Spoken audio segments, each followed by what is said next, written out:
Hi y'all, this is Nina and you're watching Southern Digest. This is part 2 in a series, FDA Advisory Committee Meeting Testimonies.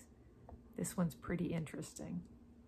Now if you'd like to watch the entire meeting on YouTube, all 8 hours, the link is below in the comments and the description box, along with a timestamp, just in case you really didn't want to see the whole thing. A shout out to subscriber Romeo DeCardinale for splicing all of this together for us. And y'all, be of good courage. We are not alone. Larger trials that demonstrate the vaccine reduce hospitalization without finding evidence of serious harm. I know many think the vaccine hesitants are dumb or just misinformed. That's not at all what I've seen. In fact, typically, independent of education level, the vaccine hesitant I've met in the ER are more familiar with vaccine studies and more aware of their own COVID risk than the vaccinated. Next slide, please. For example, many of my nurses have refused the vaccine, despite having seen COVID-19 cause more death and devastation than most people have.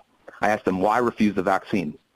They tell me while they've seen the firsthand dangers of COVID in the elderly, the obese, diabetics, they think their risk is low. They're not wrong. Next slide, please. One nurse showed me this Oxford risk calculator. A 30-year-old female has about a 1 in 7,000 chance of catching COVID and being hospitalized over 90 days.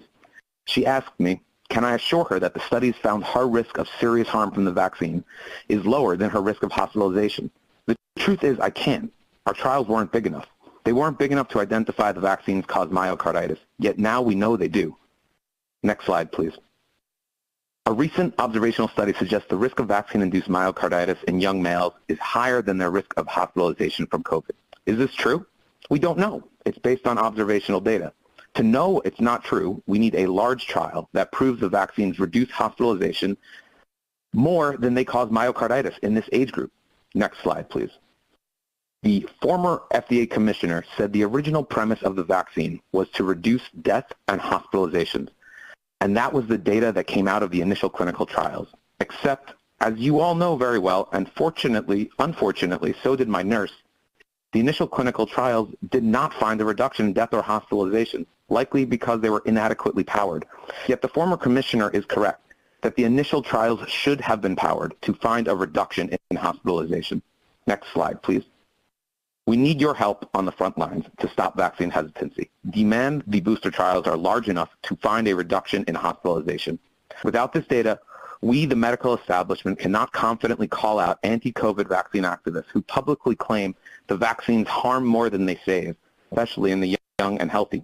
The fact that we do not have the clinical evidence to say these activists are wrong should terrify us all. Thank you.